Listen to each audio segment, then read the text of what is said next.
I call the member for McKellar. Madam Deputy Speaker. Madam Deputy Speaker, I'd like to thank the members for Dobell and Adelaide, as well as the member for Whitlam, and I'm sure in due course the members for Mayo and Fowler for their contributions to this debate.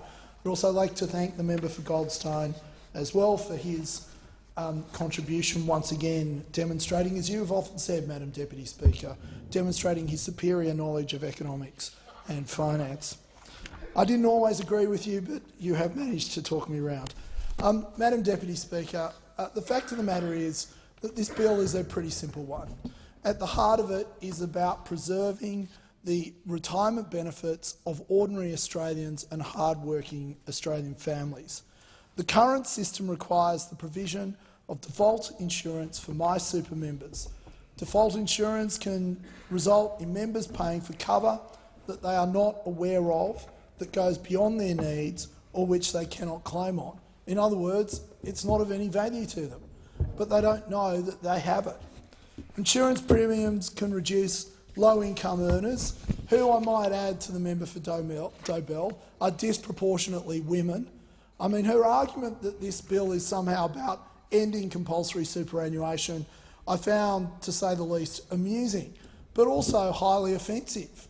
I mean, here is a bill that is about helping ordinary Australians, and somehow the member for Dobell wants to turn it into some cultural war issue. Retirement balances by 10% or more compared to having no insurance, increasing with every additional policy held by an individual. The bill prohibits trustees from providing insurance on an opt-out basis to new members aged under 25 and to members with account balances below $6,000, unless the member has directed otherwise.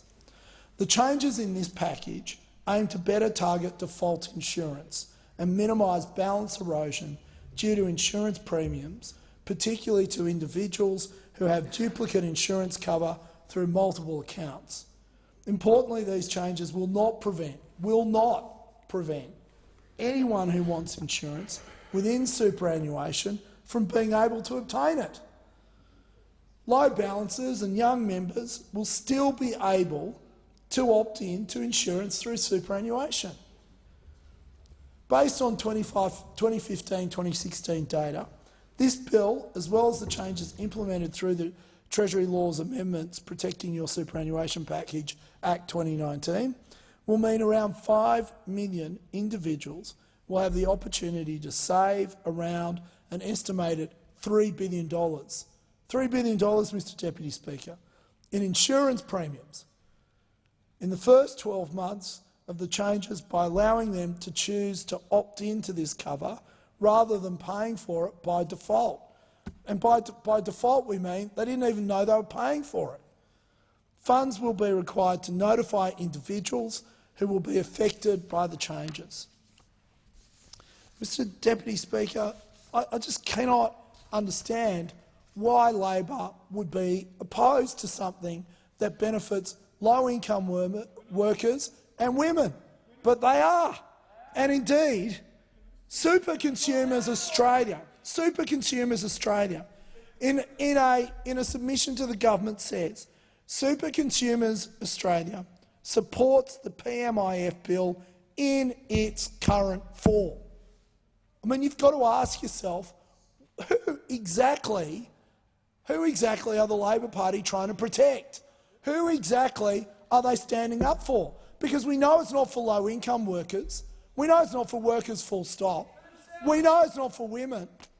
And the member for Whitlam, the Shadow Minister for Finance and very large donations, has pointed out on several occasions that somehow the member for Goldstein and the member for McKellar are somehow part of a group called the Dirty Dozen. Well, let me tell you this, it's much bigger than a dozen people, member for Whitlam. Much, much bigger than a dozen people. And if I am to be a member of this group, allow me to tell you I want to be the Tally Savalas of the group. That's what I want to do. And this is a group, by the way, yeah, that's exactly right. Yes, you've got me in one. And by the way, this is the group who in the movie was given a mission Sorry, member for Whitlam. My voice is such that I can't shout over the top of you at the moment.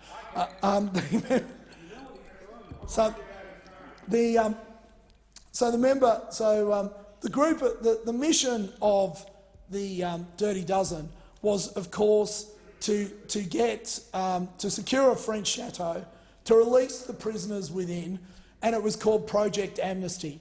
I am proud to be part of any project so named, any group so named, any group that would include Lee Marvin, Charles Bronson and Telly Savalas can't be that bad.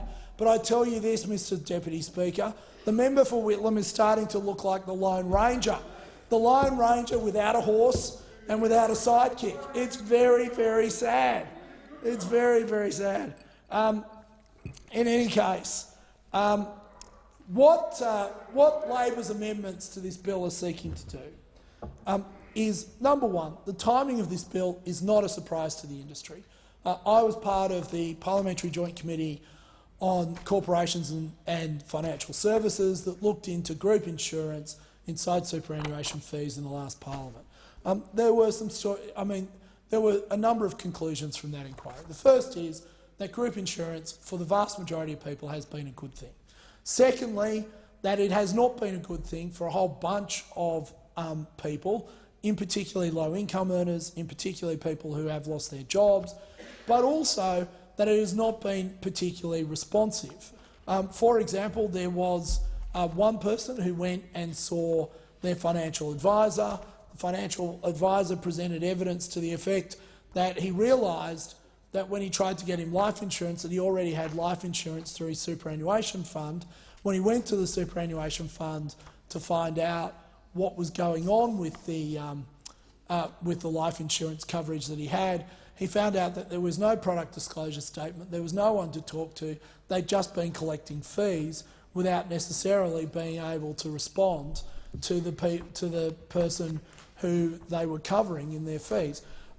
So the sector has known for quite some time that A, these reforms were necessary, and B, that they were coming. So this idea that it's unimplementable, as the member for Dobell claims, I just wonder where she's getting her information from. The measures were announced on Budget Night 2018. The measures were originally included in protecting your super package, introduced into the Parliament in June 2018, and were due to come into effect on the 1st of July 2019. So funds have known about that they would, under normal course of events, had to be implementing this 4 months ago. But according to the member for Dobell, they still can't implement it. It's still beyond them to do it. Another delay. So we've delayed it again, and now they want another delay. It's absurd. The industry has known about the current bill for more than 7 months.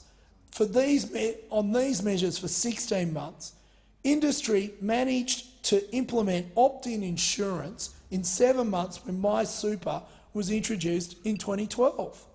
The longer these measures are delayed, the longer members' balances will continue to be eroded by insurance that members do not need and in many cases do not want. And they don't even know that they have it, and they probably don't understand what they have. This is truly a mission for the Lone Ranger, Mr Deputy Speaker.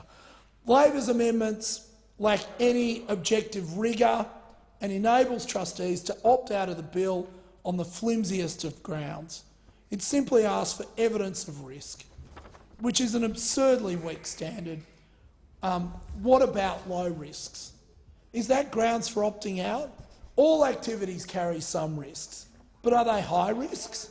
There's no objective standards imposed, and it's not subject to third-party vetting.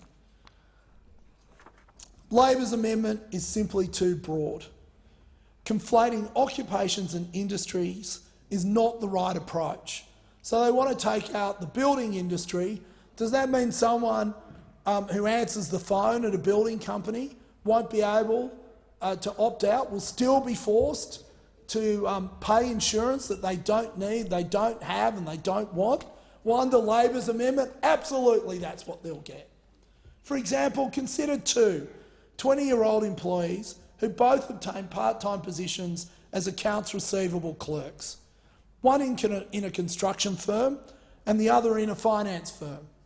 Under an industry-level exemption proposed by those opposite, the employee in the construction firm may be defaulted into insurance, whereas the accounts receivable clerk in the finance firm would not. I mean, paper cuts of the world, look out. There'll be all these clerks uninsured because according to Labor. Despite the fact that both employees work in an office and have comparable levels of occupational risk, the construction accounts receivable clerk could have their balances eroded by insurance which is beyond their need and which they may not be aware of. Exceptionally good value exemption. This is my favourite one of all, Mr Deputy Speaker. An exceptionally good value exemption is simply too subjective and too broad.